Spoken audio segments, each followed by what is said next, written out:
Olá, amigos, sejam todos muito bem-vindos a mais uma emissão do nosso estudo sistematizado do Evangelho segundo o Espiritismo, no canal Espiritismo e Vida.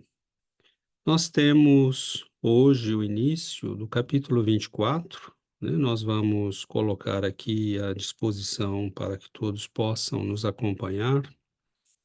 São os itens iniciais do capítulo, né? Teremos aqui os itens 1, 2, 3 e depois até 7, e é o capítulo em que Allan Kardec, não ponhais a candeia embaixo do alqueire. Allan Kardec, neste capítulo, procura tratar a questão um pouco contraditória de que Jesus, ao mesmo tempo, nos diz para não esconder a luz, e, de outro lado, falava por parábolas, né, que é uma forma de esconder, entre aspas, a mensagem que ele propagava. Então, nós temos, neste contexto, né, nós temos uma situação que parece, de primeira mão, contraditória, mas nós veremos que não é necessariamente assim quando nós compreendemos os elementos, que a doutrina nos fornece. Então, começa o texto, né? Candeia sob o alqueire, porque fala Jesus por parábolas. Estamos utilizando aqui a tradução de Guion Ribeiro, da FEB, provavelmente uma das mais antigas do Brasil, né? Ninguém acende uma candeia para pô-la debaixo do alqueire. Põe-na, ao contrário, sobre o candeeiro, a fim de que ilumine a todos os que estão na casa. Texto em São Mateus, capítulo 5, verso 15. Ninguém há que, depois de ter acendido uma candeia, a cubra com um vaso, ou a ponha debaixo da cama. Põe-na sobre o candeeiro, a fim de que os que entrem vejam a luz, pois nada há secreto que não haja de ser descoberto, nem nada oculto que não haja de ser conhecido e de aparecer a todos publicamente. Lucas, capítulo 8, versos 16 e 17. Aproximando-se, disseram-lhe os discípulos: Por que lhes falas por parábolas? Respondendo-lhes, disse ele: É porque a vós outros foi dado conhecer os mistérios do reino dos céus. Mas a eles isto não lhes foi dado, porque aquele que já tem, mais se lhe dará, e ele ficará na abundância. Aquele, entretanto, que não tem, mesmo que tem, se lhe tirará. Falo-lhes por parábolas, porque vendo não veem, e ouvindo não escutam e não compreendem. E neles se cumprirá a profecia de Isaías, que diz: Ouvireis com os vossos ouvidos, e não escutareis. Olhareis com os vossos olhos, e não vereis.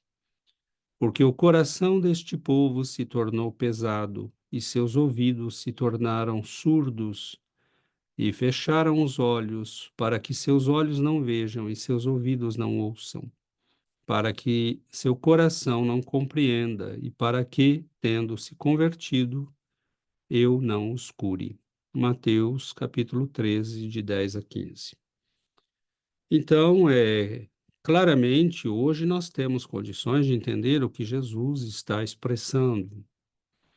Naquele momento, no entanto, os discípulos se sentem, inquietos diante disto, vendo que o Senhor, muitas vezes, provavelmente, lhes explicavam as coisas, e para o povo, muitas vezes, ele falava usando as parábolas.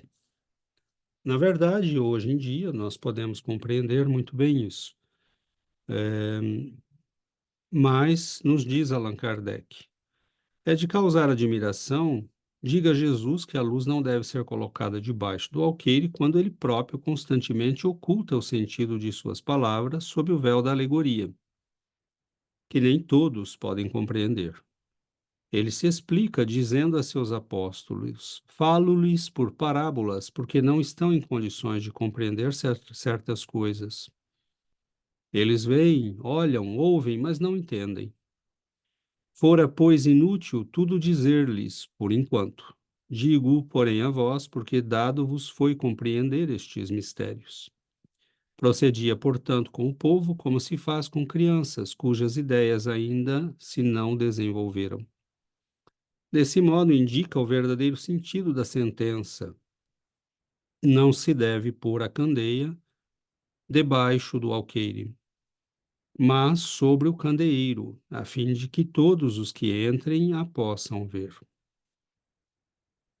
Tal sentença não significa que se deva revelar inconsideradamente todas as coisas. Todo ensinamento deve ser proporcionado à inteligência daquele a quem se queira instruir, porquanto há pessoas a quem uma luz por demais viva deslumbraria sem esclarecer, né? Então, quando Allan Kardec nos diz essa frase que acabamos de ler aqui, estamos assinalando, ele nos diz aqui igualmente, né? Aqui quem fala é o pedagogo Allan Kardec, é o mestre da educação, aquele que sabia muito bem que todo ensinamento deve ser dosado ao nível daquele que o recebe.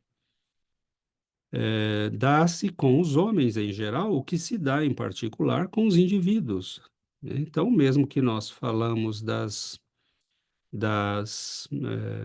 pessoas individualmente, nós podemos falar das civilizações. Então, Jesus, aqui nesse primeiro item que destacamos, né, nos diz Allan Kardec, ele procedia como se faz com as crianças, né, cujas ideias ainda não se desenvolveram. E ele indicava nesse ponto, né, que era preciso transmitir o conhecimento, mas, ao contrário do que muitos pensam, e aqui temos que tomar cuidado, Jesus não fez uma escola esotérica, com S, né, que é aquela que nós podemos chamar de escola secreta, em contraposição a uma escola exotérica com X, que é aquela que é feita para o grande público. Jesus, ele ensinava a todos as mesmas coisas, mas com o nível apropriado que cada um podia, né, receber aquele ensinamento. Então, é lógico que em alguns momentos, no próprio Evangelho, por exemplo, quando ele conta a parábola do semeador, os discípulos pedem que ele a interprete e ele explica o que é, né, qual é o sentido da parábola. Então, no próprio Evangelho, nós temos um exemplo disto, né? Certamente os discípulos perguntavam a Jesus: o que é que o senhor quis dizer com isto, né? E porque eles também, embora tivessem um avanço moral, e condições espirituais para entender o Mestre, não tinham uma educação formal. Sabemos que Mateus era alguém que tinha capacidade de ler e escrever, que tinha provavelmente um conhecimento razoável das línguas, que se utilizavam na época, mas os discípulos eram provavelmente, os pescadores, pessoas simples que falavam o aramaico, que conheciam o hebraico, porque era utilizado nos rituais das sinagogas. Deviam falar certamente um pouco de grego e latim, certamente do grego, porque era a língua utilizada na época, mesmo os romanos falavam, nas relações comerciais e políticas o grego, que era como o inglês hoje, mas nós não temos, né? Não era um grupo de pessoas, acadêmicos, cultos, eram trabalhadores. E com o desenvolvimento espiritual que lhes permitia compreender o sentido de muitas das palavras do Mestre. No entanto, nos diz Kardec, todo conhecimento deve ser proporcionado segundo o nível daquele que o recebe. Uma criança que nos perguntasse hoje, olhando um livro, por exemplo, de cálculo diferencial integral, ou de biologia avançada, né? Me ensine isso. Nós diríamos, né? Por enquanto, não. Mas não há nada que vá ficar escondido, né? Nada que você não possa saber um dia, mas você tem que começar pelo começo. Tem que começar pela base. Então, o mestre adaptava o conhecimento. E, na verdade, Jesus fez algo extraordinário, porque as parábolas, histórias e comparações, né, as hipérboles, que ele usava muitas vezes nas suas expressões, como quando fala do camelo que não pode passar pelo buraco de uma agulha, que seria, né, o rico entrar no reino do céu seria como um camelo passar pelo buraco de uma agulha. Quando ele usa essas comparações que parecem drásticas, na verdade o mestre está usando recursos que eram muito comuns no mundo semítico, né? Os rabis, em geral, usavam essas técnicas e utilizavam muito a técnica das parábolas, das histórias, das comparações. E era uma coisa muito comum no mundo oriental, né? No mundo semítico, sobretudo. Então, Jesus fez um trabalho extraordinário, na verdade, porque você colocar o conhecimento dentro de uma parábola, na verdade, não o esconde, por mais contraditório que isso possa parecer. É como colocá-lo à vista, né, de todos, mas só o verá aquele que tem olhos de ver. Quando você ouve a história do filho pródigo, se você tem um nível espiritual de base, de elementar ainda, você vai ver uma historinha, mas ela vai se registrar no seu psiquismo, porque é uma história bonita, é uma história chamativa. Mas para algumas pessoas, aquilo pode ficar só no contexto da história. Ah, Jesus hoje, imaginemos a pessoa voltando para casa, né? E, você foi ouvir aquele profeta? Sim, fui. E o que que ele contou? Ele contou uma história muito bonitinha, falando de um filho que foi embora de casa, né? Mas o que que isso significa? Não sei. E outro, né, espiritualmente mais acordado, mais avançado, vai dizer, eu acho que ele está falando da nossa relação com Deus. Outro ainda mais acordado poderá dizer, ele está falando do nosso processo evolutivo, né? E aí nós podemos ver que as histórias que Jesus contou são histórias que são multicamadas. Quanto mais capacidade intelectual e espiritual nós temos, mais profundamente nós podemos mergulhar, né? Literalmente é como você colocar pessoas que vão nadar numa, num lago, e um lago muito profundo, né? Cristalino, transparente, e você tem, né? Nas profundezas deste lago, pérolas. Então, alguns conseguem só mergulhar na água, né, nadar, se refrescar, e outros têm fôlego para ir até o fundo buscar as pérolas. Então, o Senhor nos deu a todos o conhecimento. Mesmo a historinha mais simples, as coisas mais simples, as comparações mais simples que ele fez, ou as mais drásticas, se adaptam ao nosso nível de evolução. Se formos capazes de ver as profundezas do lago, nós veremos, senão, ficaremos à espera da evolução para que possamos entender aquilo. Então é muito bonito porque nós fazemos a mesma coisa com as nossas crianças. Por exemplo, quando nós pegamos as fábulas de Esopo ou de La Fontaine, quando dos irmãos Grimm, quando nós pegamos estas fábulas, você conta para a criança a história da Chapeuzinho Vermelho e do Lobo Mau, e a criança registra só a história inicialmente, mas aquela história tem uma função de agir no psiquismo dela, levando a considerar os perigos que cercam, né, a vida das pessoas e que muitas vezes se disfarçam, né, na pele da bondade, né? É o lobo tentando ser simpático, tentando ser amigável, mas que, na verdade, quer devorar a pobre da Chapeuzinho. Então, essas histórias escondiam sempre um fundo, né? A história, por exemplo, da cigarra e da formiga. É uma história que a criança inicialmente não vai captar todo o sentido dela.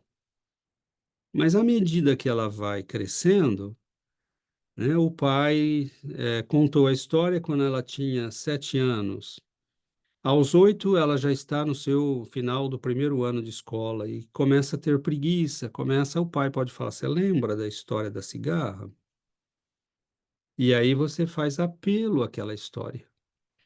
Diz: Está vendo? A cigarra, ela foi preguiçosa, ela não quis trabalhar, enquanto a formiga trabalhava, ia para a escola todo dia, acumulava, né, comida para o inverno. Você quer fazer o mesmo que a cigarra fez? Então, são histórias que comunicam todo um conjunto de ensinamentos. As parábolas de Jesus têm esse poder. Lembramos hoje, né, que se nós formos pegar, por exemplo, tudo o que foi escrito nestes 2000 anos, só sobre a parábola do semeador ou do filho pródigo, nós teremos necessidade de uma biblioteca inteira só para guardar os livros que foram escritos sobre estas parábolas. Talvez não caiba numa grande biblioteca, porque ao longo de 2000 anos, muitos se detiveram na análise, no estudo, na meditação. E algumas reflexões são profundamente extensas, ricas, variadas, profundas, e nós vemos que isto é segundo nível de cada um de nós. Então, nesse início, é muito interessante, porque Allan Kardec vai nos colocar em face, né, da questão de saber interpretar, né? Jesus não escondeu, na verdade, de modo a criar uma escola secreta e uma escola não secreta. Quando ele conta parábolas, ele está dando a todo mundo conhecimento, mas colocando dentro da parábola, ele diz, bom, alguns vão conseguir desembalar só o primeiro nível, né? E outros vão conseguir desembalar o segundo, terceiro, quarto níveis. E até hoje nós, né, vemos a riqueza que são essas parábolas, porque são a história do filho pródigo, por exemplo, é a história resumida da nossa evolução. Praticamente é isso que Jesus fez ali. Ele conseguiu resumir numa historinha, o processo evolutivo que nós temos vivido, nós todos. Então, diz aqui, né, no texto Allan Kardec, que o mesmo se aplica às civilizações. A povos, né, a humanidade evolui e, na média, nós podemos alcançar um certo nível de conhecimento, mas ele diz, né, as gerações têm também a sua infância, a sua juventude e a sua maturidade. E isso é muito importante, porque o Espiritismo, porque eu falei no início que nós entendemos tudo isso quando entendemos os conceitos que a doutrina nos dá. Porque um dos conceitos fundamentais é que nós fomos criados simples e ignorantes e evoluímos através do tempo.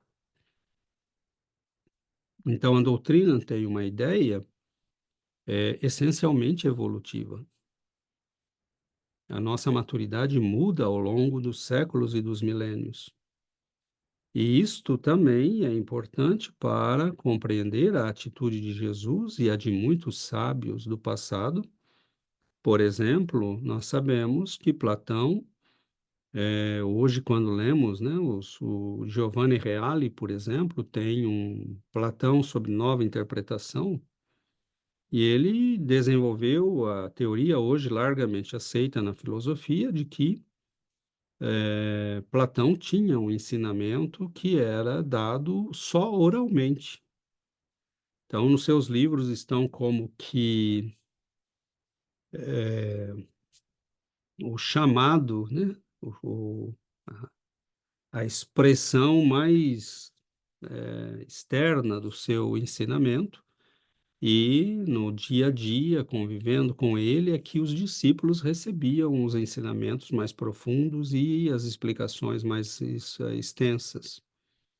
Aristóteles, o que não sobrou dele foram os textos, os resumos de aula. Nós sabemos que os textos que temos de Aristóteles eram os resumos que ele fazia, como o professor faz, né? Um resumo dos pontos que vai tratar com os alunos, sem o desenvolvimento oral que vinha com estes resumos. Então, nós temos o que mostra que mesmo os grandes mestres espirituais e os grandes sábios do passado apresentavam, sim. Quem lê Platão hoje, né, não tem dúvida de que ele acreditava na imortalidade da alma, que a reencarnação está presente, que ele tinha, né, uma concepção da divindade muito avançada, mas o que é que ele falava para os discípulos, né? O que Jesus dizia para os discípulos nas longas caminhadas que faziam pela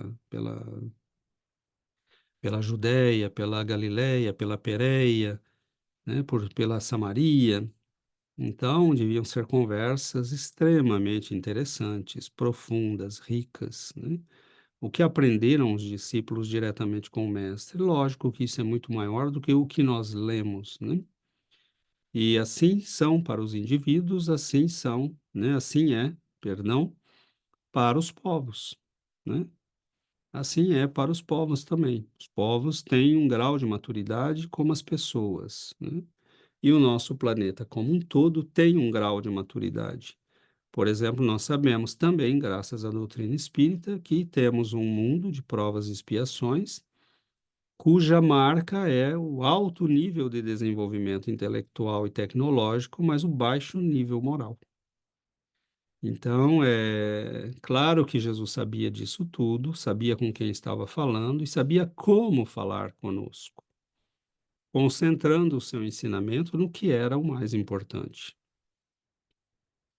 É, Aí continuamos. Se, pois, em sua previdente sabedoria, providência só gradualmente revela as verdades, é claro que as desvenda à proporção que a humanidade se vai mostrando amadurecida para as receber. Ela as mantém de reserva, não sob o alqueire. É interessante esse termo, né? A providência mantém de reserva e não sob o alqueire.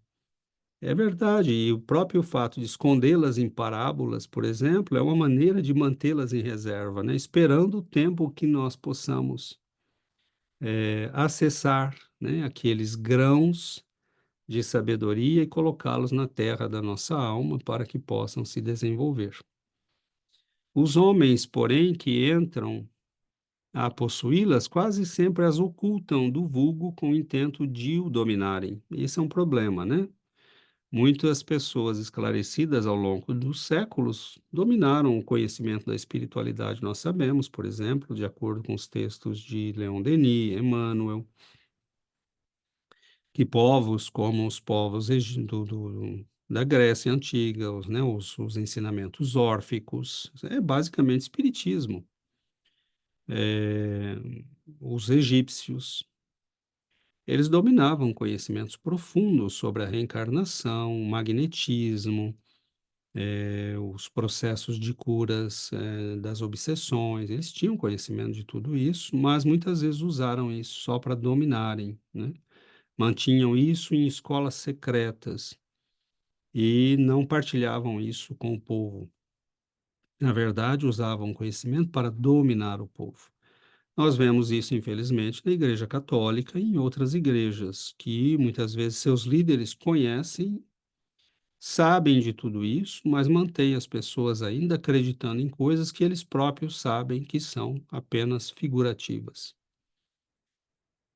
São esses, diz o texto, né? Continuamos aqui, que verdadeiramente colocam a luz debaixo do alqueire. Então, aqueles que conhecem a verdade e a escondem, né? Que continuam insistindo em dogmas, por exemplo, que não têm sentido. E falseiam, por isso, por uma razão de interesses e de controle, o conhecimento divino. Aliás, todas as vezes que se tentou quebrar, né, essa lógica de controle, nós vemos aí os mártires que vão se formar, porque muitas vezes o poder constituído não quer, né, todo mundo que se opôs ao longo dos séculos a esses mecanismos de controle acabaram sendo massacrados, né? Jean Hus, por exemplo, o grande eh, sábio e mestre espiritual, né? Que se opôs na- no século XIV à venda de indulgências, por exemplo, dizendo isso não tem sentido, né? Salvação não pode depender de você poder comprar aqui um papel, com o nosso comportamento, a nossa moral que determina. Obviamente que ele foi, né, eliminado e outros viriam depois e passariam pelo mesmo problema. São esses os que verdadeiramente, então, colocam a luz debaixo do alqueire.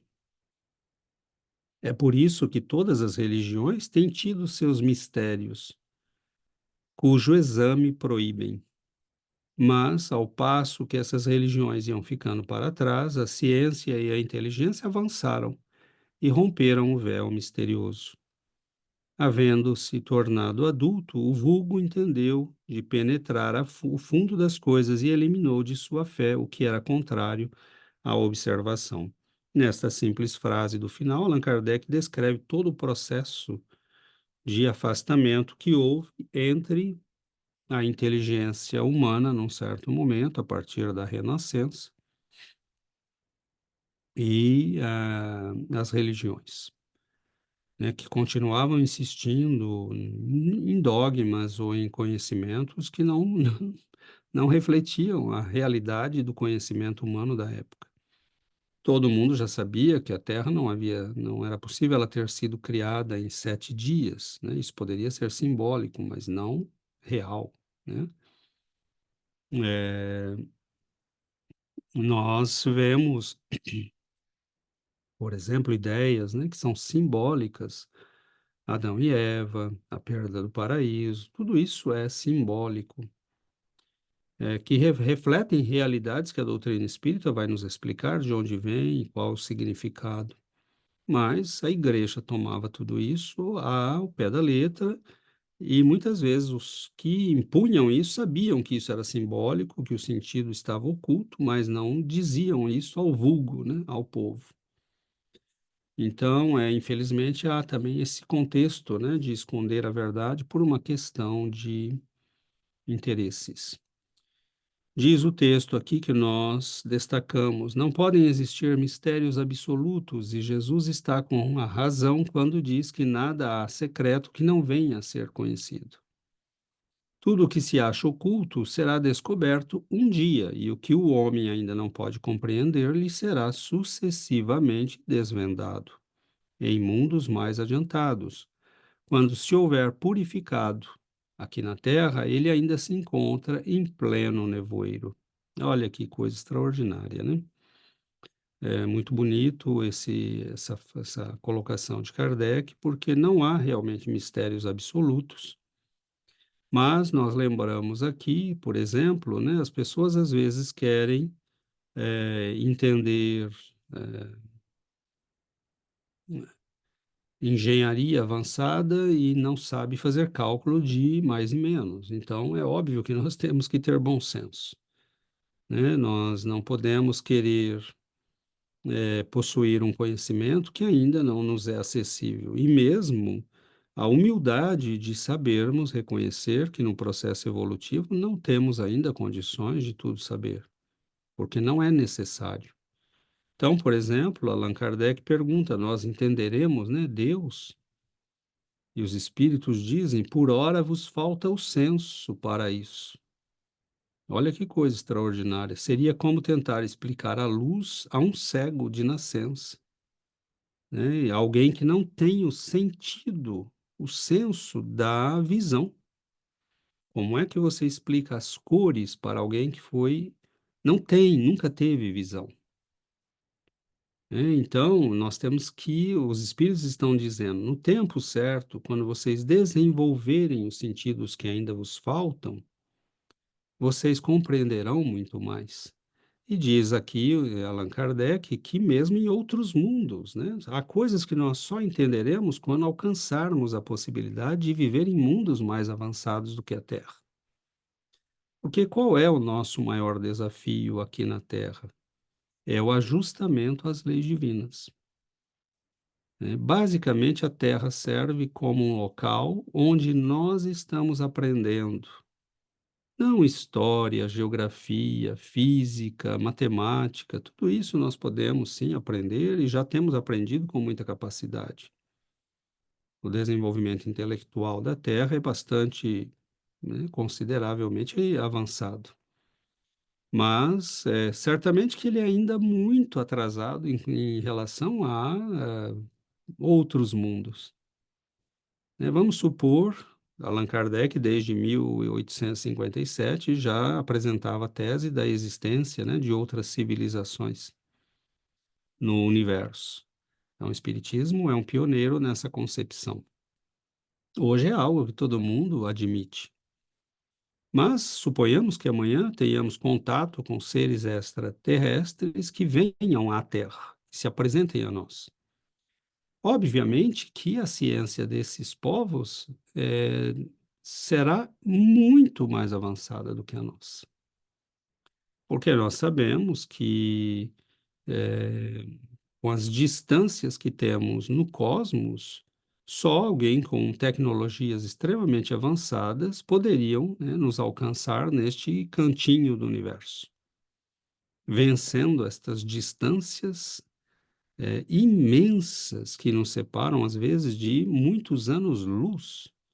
Então, isso nos dá uma ideia, né, da dimensão das coisas, e mesmo intelectualmente, nós somos provavelmente medíocres, mas intelectualmente somos mais avançados do que somos moralmente. E aí, Allan Kardec toca num ponto muito interessante, né, e ele vai dizer que proveito podia o povo tirar dessa multidão de parábolas. Aquele que ele era capaz de tirar, né? Agora, ele vai dizer na sequência do item 6 que Allan Kardec ensinou, Jesus ensinou o que era fundamental para que nós pudéssemos ser felizes. E isso ele ensinou a todos, sem esconder, né, no contexto das parábolas. Quando ele faz o discurso da montanha, quando ele fala, né, de que devemos amar a Deus sobre todas as coisas e ao próximo como a nós mesmos, quando ele dá todos os ensinamentos do perdão, do amor, da caridade, da compaixão, tudo isso foi muito claro e é isso que nós necessitamos para conquistarmos a felicidade moralmente.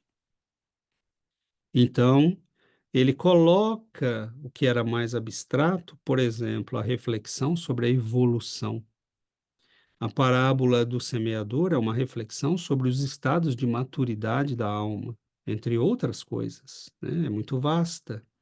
São camadas de conhecimento que estão lá dentro. E nós podemos, ao longo dos tempos, das eras, da evolução espiritual, que uma alma pode ir penetrando cada vez mais profundamente todos esses conhecimentos. Mas uma vez que a historinha se impregnou na nossa consciência e ela passa a ser alvo da nossa reflexão, a cada nova etapa de evolução nós teremos uma nova compreensão dela. Jesus sabia perfeitamente o que estava fazendo, né? Era um grande mestre. Nós não o chamamos mestre, e esse é o título que ele reconheceu possuir, por nada. Ele era um rabi, né? Um mestre. Então, não escondeu aquilo que era o mais importante. E, finalmente, o Espiritismo hoje projeta luz sobre uma imensidade de pontos obscuros, o que Jesus não pôde fazer na época dele.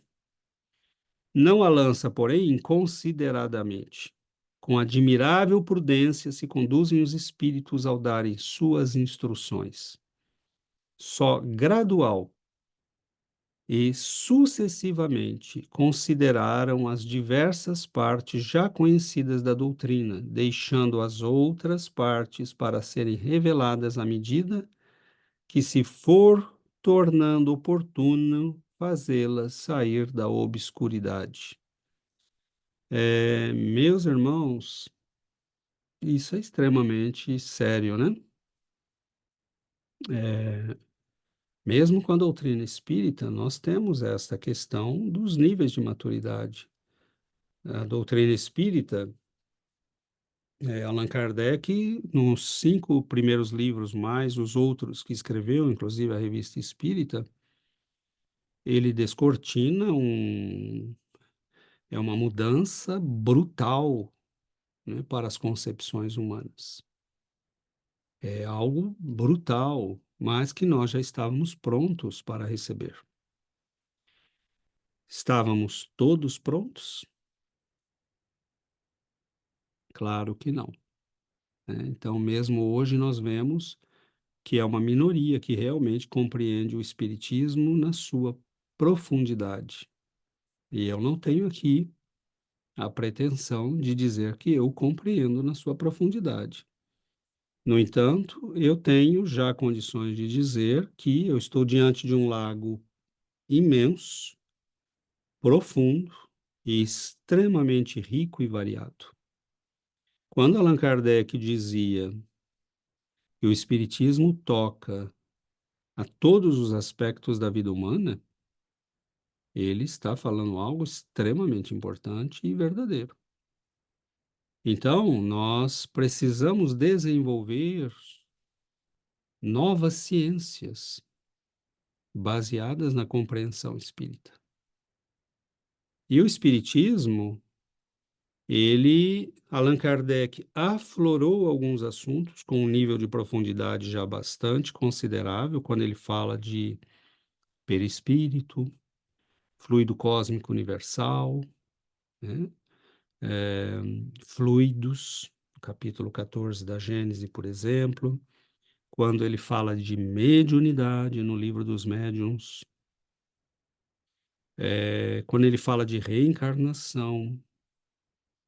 Então, ele nos dá ali um impacto profundo de uma nova compreensão da realidade, nos permitindo, inclusive, entender as parábolas de Jesus, que para nós até então estavam na obscuridade.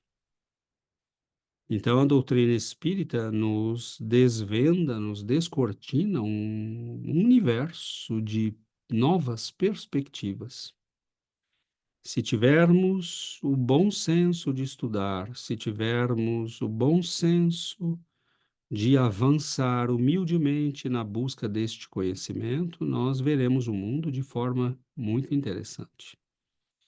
Não bastasse o trabalho de Allan Kardec, nós teremos a obra, né, de Gabriel Delany, de Leon Denis, os trabalhos extraordinários de Ernesto Bozano sobre o pensamento, sobre a vontade, sobre os fenômenos de materialização, psicometria. Olha o universo que vai se descortinando diante de nós em face desse novo conhecimento. É uma nova realidade, uma nova visão do ser humano, do universo, que nos permite compreender tudo o que já vivemos e projetar um futuro com esse novo conhecimento. Isso é algo fantástico. E nós vemos neste conhecimento, né, não bastava essa pleiade extraordinária de grandes mestres, nós teremos na sequência, no Brasil, né, essa obra notável de Chico Xavier.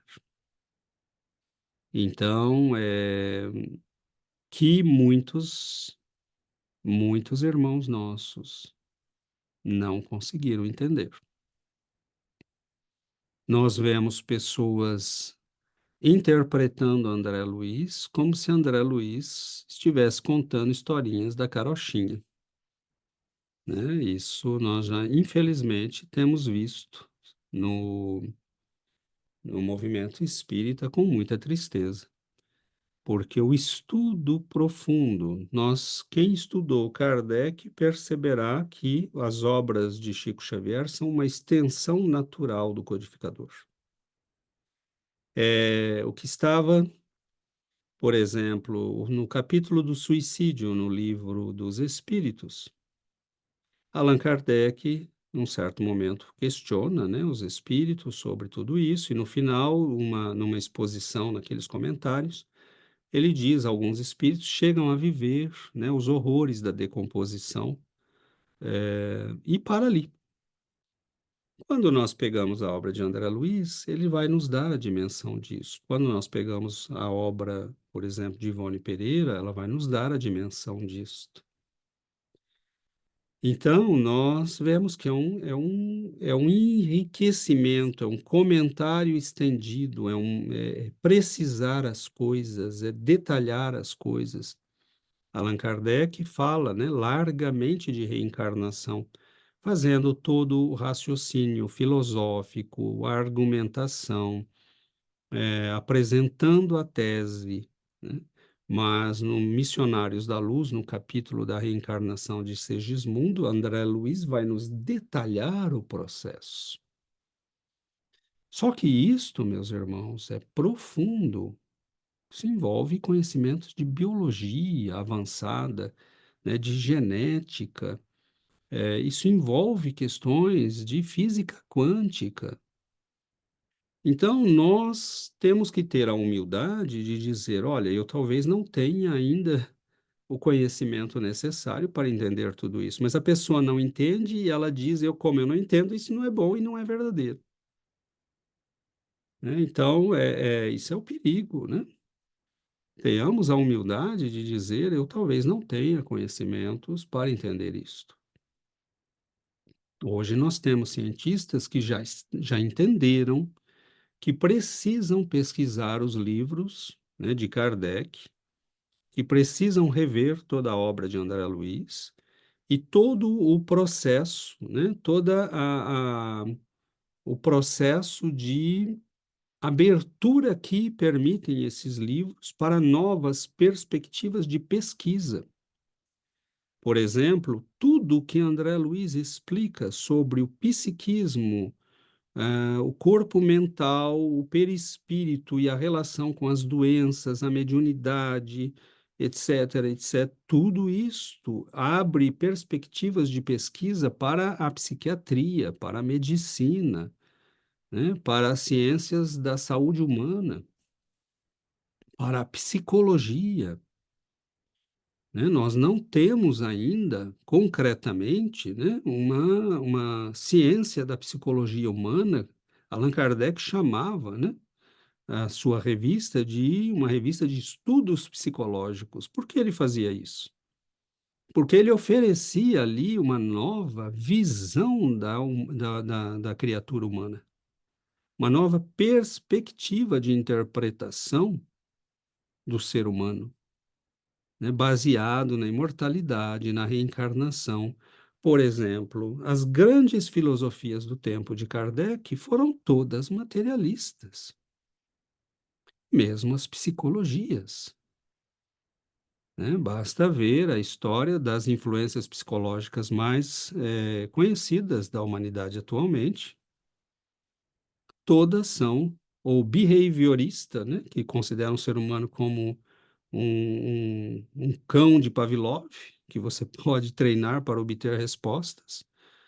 Outras, né, como a de Freud, que era extremamente materialista, a de Jung, que era extremamente materialista, embora tenha aflorado algumas coisas, né, da, da, da, da percepção não materialista, mas ficaram sempre no materialismo.